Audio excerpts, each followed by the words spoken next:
Hey guys, welcome to crazy. Myself Vaibhav. और आज हम इस वीडियो में क्वाड्रेटिक इक्वेशन का एक छोटा सा कॉन्सेप्ट वाइज रिवीजन करेंगे।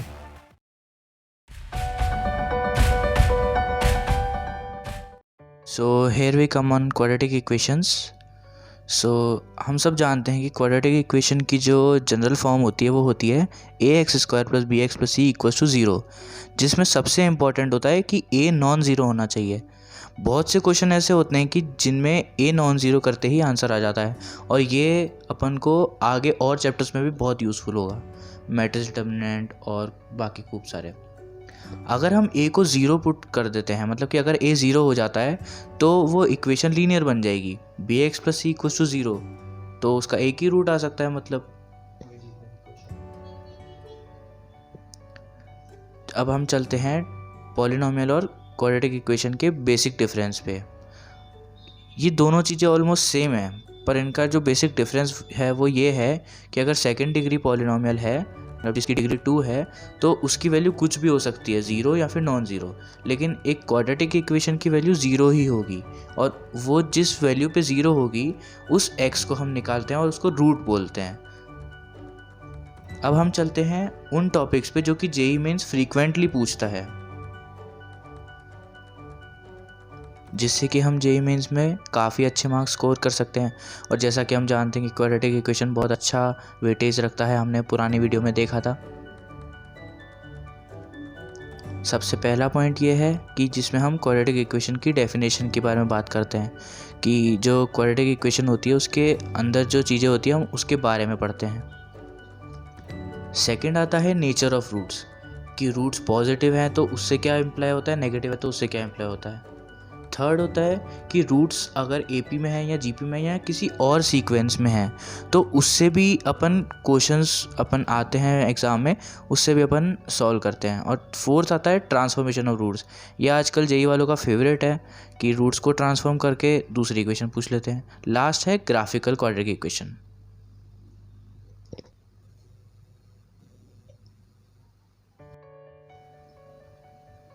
तो चलिए अब हम आगे चलते हैं डेफिनेशन ऑफ क्वाड्रेटिक इक्वेशन पे। जैसा कि हमने पिछली स्लाइड में देखा कि क्वाड्रेटिक इक्वेशन की जनरल फॉर्म जो होती है वो होती है ये a x square plus b x plus C equals to zero. अब इसके दो रूट्स होते हैं, अल्फ़ा और बीटा हम मान लेते हैं इसके दो रूट्स हैं। तो अब हम इसमें अल्फ़ा प्लस बीटा जो है उसको अपन बोल सकते हैं माइनस बी अपॉन ए, और अल्फ़ा बीटा जो होता है प्रोडक्ट ऑफ रूट्स वो होता है सी अपॉन ए, जिसमें बी जो है वो है एक्स का कोएफिशिएंट, ए है एक्स स्क्वायर का कोएफिशिएंट, और सी जो है वो कांस्टेंट है। अब इन दो चीज़ों से अपन बहुत सारी चीज़ें डिराइव कर सकते हैं, जैसे कि one upon alpha plus one upon beta. अब इसमें अपन एलसीएम ले लेंगे तो ये alpha plus beta upon alpha beta बन जाएगा, और दोनों की वैल्यू अपन को पता है। अल्फ़ा माइनस बीटा भी पता कर सकते हैं स्क्वायर करके, और one minus alpha into one minus beta को मल्टीप्लाई करके जब ओपन करेंगे तब वो भी अपन निकाल सकते हैं, क्योंकि अल्फ़ा प्लस बीटा अपन को पता है और अल्फ़ा बीटा पता है।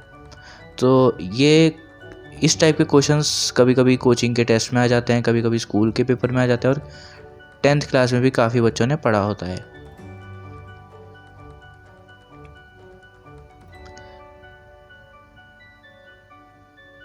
ये सब हमें गिवन है तो हम इनसे निकाल सकते हैं, डिराइव कर सकते हैं।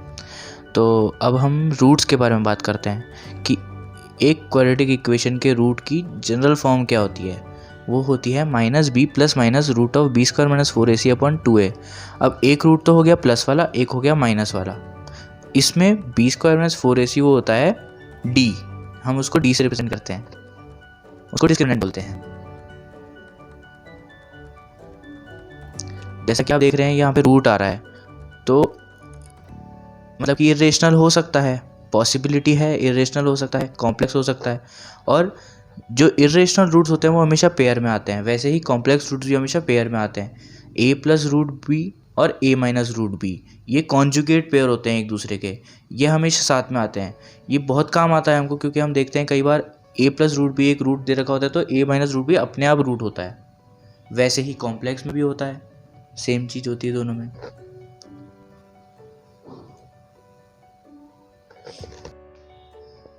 तो चलिए अब हम आगे बढ़ते हैं नेचर ऑफ रूट्स पे। तो जैसा कि हमने देखा था पिछली स्लाइड में कि अब हमने दो रूट्स माने थे अल्फ़ा और बीटा, जनरल इक्वेशन के। तो अब हम मान लेते हैं कि ये दोनों पॉजिटिव हैं। जब अल्फ़ा और बीटा दोनों पॉजिटिव हैं तो मल्टीप्लिकेशन ऑफ रूट्स मतलब कि अल्फ़ा इंटू बीटा वो भी पॉजिटिव होगा, और एडिशन ऑफ रूट्स है अल्फ़ा प्लस बीटा वो भी पॉजिटिव होगा। अब मल्टीप्लिकेशन ऑफ रूट्स है वो सी बाय ए रिप्रेजेंट करता है, तो मतलब कि दोनों को सेम साइन का होना पड़ेगा तभी वो पॉजिटिव होगा, या तो दोनों पॉजिटिव या दोनों नेगेटिव।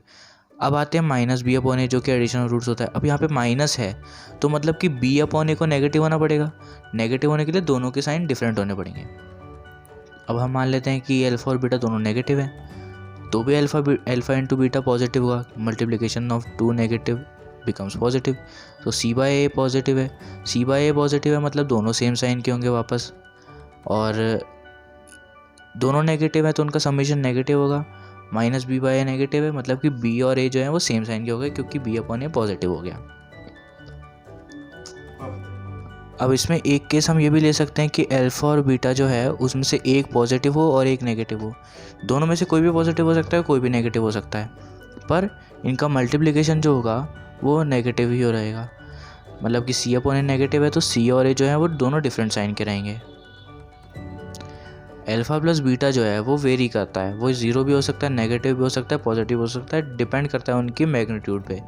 तो अगर अल्फ़ा प्लस बीटा पॉजिटिव है तो बी अपन जो है वो नेगेटिव हो जाएगा, तभी वो पॉजिटिव बनेगा पूरा। तो बी और ए डिफरेंट साइन का है, नेगेटिव है तो फिर बी और ए सेम साइन का हो गया। ज़ीरो का तभी हो सकता है जब दोनों का मैग्नीट्यूड सेम हो। अब हम आते हैं अगर कि रूट्स जो हैं वो ए पी में हो या जी पी में हो या फिर किसी और सीरीज़ में हो।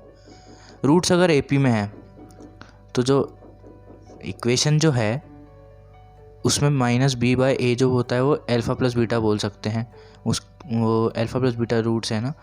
तो अब हम रूट्स को ऐसे चूज़ करेंगे कि a माइनस डी और a प्लस डी है, तो समेशन से d कैंसिल हो जाएगा तो आराम से हम उसको निकाल सकते हैं। और एक बार a आ गया तो अल्फ़ा बीटा मतलब कि a square minus D square वो भी आराम से निकल जाएगा। अब हम चलते हैं रूट्स इन जी पी पे। जब जी पी पे होता है तो हम मान सकते हैं कि अल्फ़ा जो है वो a बाय आर है और बीटा है वो ए आर है। इनको मल्टीप्लाई करने से ए स्क्वायर बन जाएगा, लेकिन इसमें यह दिक्कत होती है कि ये हमेशा पॉजिटिव रहता है।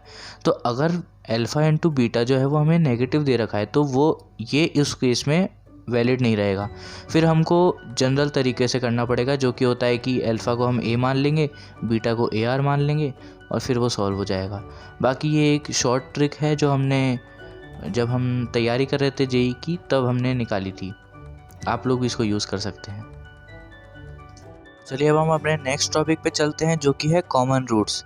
ये जो दो इक्वेशन दे रखी है a1x square plus b1x plus c1 is equal to 0 और a2x square plus b2x plus c2 equal to 0, इसमें हम मान लेते हैं कि एक रूट कॉमन है, मान लेते हैं कि अल्फ़ा है वो कॉमन रूट है। अब उसमें हम क्या कर सकते हैं, इसको निकालने के लिए अल्फ़ा को निकालने के लिए क्या करते हैं, कोएफिशिएंट ऑफ एक्स स्क्वायर को 1 बना लो। मतलब कि पहली इक्वेशन को a1 से डिवाइड कर दो और दूसरी को a2 से डिवाइड कर दो, फिर उन दोनों को सब्ट्रैक्ट कर दो, तो उससे जो आएगा वो x की वैल्यू आ जाएगी और वो वैल्यू जो है वो रूट हो गया, कॉमन रूट हो गया। अब ये एक टाइप का क्वेश्चन होता है जो कि कोचिंग में भी कराते हैं और काफ़ी इंपॉर्टेंट होता है कि हमको बोल रखा होता है कि एक रूट कॉमन है और उससे कुछ वैल्यू निकालनी होती है। तो जैसे कि इस इक्वेशन में दे रखा है, हमने उनको सब्ट्रैक्ट किया तो x की वैल्यू 1 आ गई जो कि कॉमन रूट है।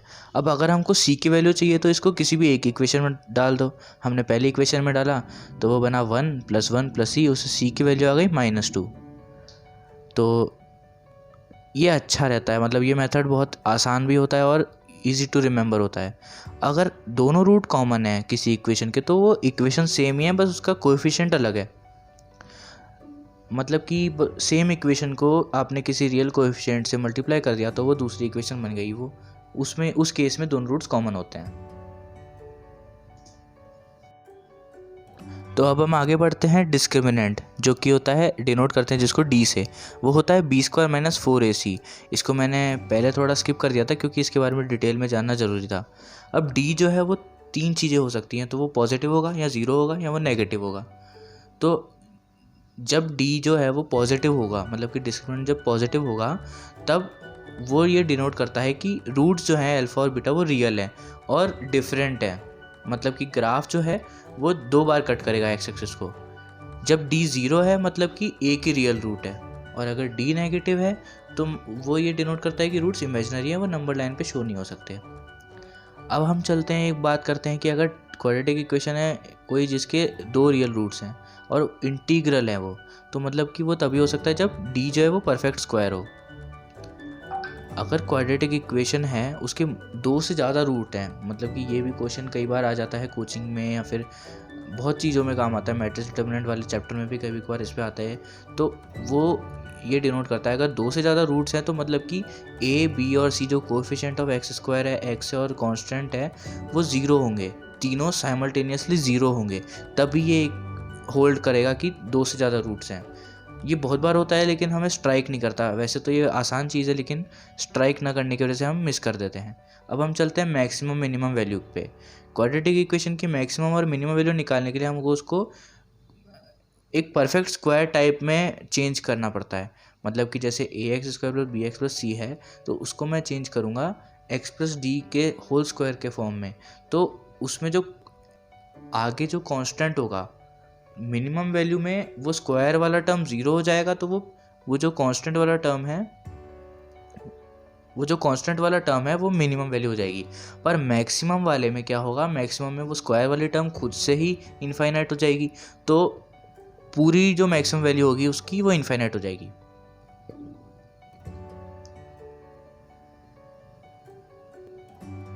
हम आगे बढ़ते हैं क्वाड्रेटिक इक्वेशन के ग्राफ्स पे। ये पार्ट क्वाड्रेटिक इक्वेशन में इतना ज़्यादा यूज़ नहीं आता लेकिन आगे कैलकुलस में बहुत ही ज़्यादा इंपॉर्टेंट रोल प्ले करता है।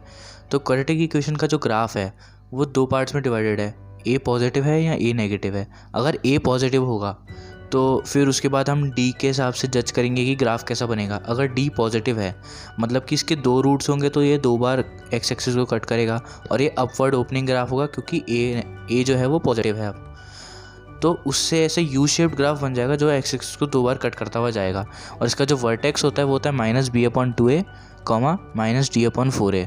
ये उसके एक्स और वाई कोऑर्डिनेट्स होते हैं, और ये यहाँ से लेकर -d/4a से लेकर इन्फिनिटी तक की वैल्यूज़ को अटेन करता है।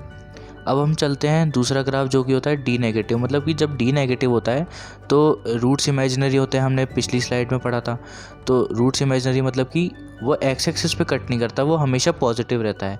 बहुत बार हम कई बार हम इनइक्वालिटीज़ वाले क्वेश्चंस में यूज़ करते हैं इस कॉन्सेप्ट को कि कुछ इक्वेशंस होती है जो हमेशा पॉजिटिव रहती है, उनको चेक करने के लिए कि डी नेगेटिव करते हैं।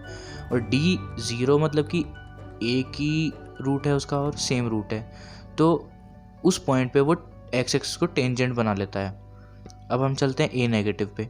तो ए नेगेटिव उसमें भी तीन हो जाएंगे, जब डी पॉजिटिव होगा, डी ज़ीरो होगा और डी नेगेटिव होगा।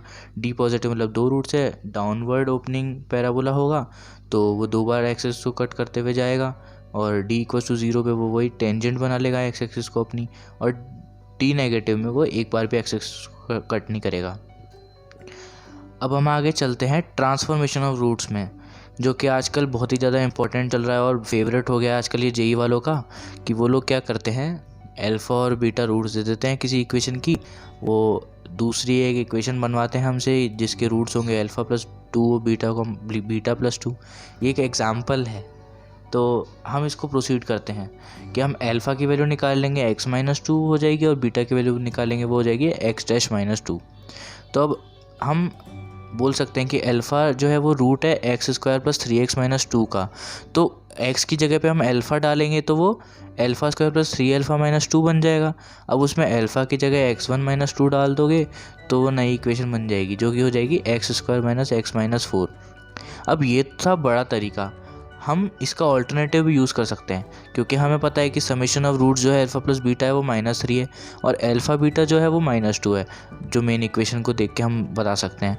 तो हम क्या करेंगे, अल्फ़ा + 2 + बीटा + 2 मतलब जो नई इक्वेशन हमको चाहिए उसमें समेशन ऑफ रूट्स निकालेंगे वो जाएगा +1, और मल्टीप्लिकेशन ऑफ रूट्स निकालेंगे, दोनों को मल्टीप्लाई करेंगे तो अल्फ़ा बीटा पता है, अल्फ़ा प्लस बीटा नहीं पता है तो वो -4 आ गया, और उससे इक्वेशन बना के सेम इक्वेशन बन जाएगी, और ये बहुत ही जल्दी हो जाएगा।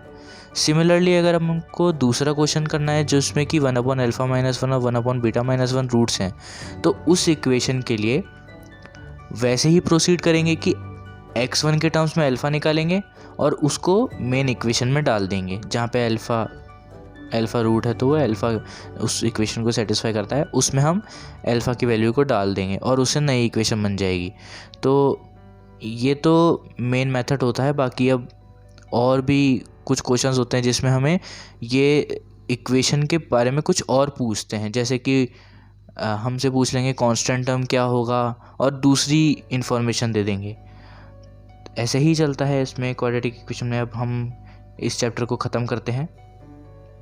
तो चलिए अब हम आपसे इजाज़त लेते हैं, लेकिन इजाज़त लेने से पहले मैं ये बोलना चाहूँगा कि हमारी टीम ने एक स्पेशलाइज्ड वर्कशीट बनाई है क्वाड्रेटिक इक्वेशंस पे, जिसकी PDF का लिंक हम डिस्क्रिप्शन बॉक्स में डाल रहे हैं। तो आप ज़रूर उसको डाउनलोड कीजिए, प्रैक्टिस कीजिए, और अगर आपको उसके सॉल्यूशंस चाहिए तो हमें टेलीग्राम चैनल पे ज्वाइन कीजिए, हम वहाँ पे सॉल्यूशन डालेंगे और आगे भी हम ऐसी वीडियोज़ डालते रहेंगे। तो उन वीडियोज़ के बारे में नोटिफाइड होने के लिए बेल आइकन दबा दीजिए और सब्सक्राइब कर दीजिए। और प्लीज़ भाइयों, लाइक करना, सब्सक्राइब करना और सपोर्ट करते रहो।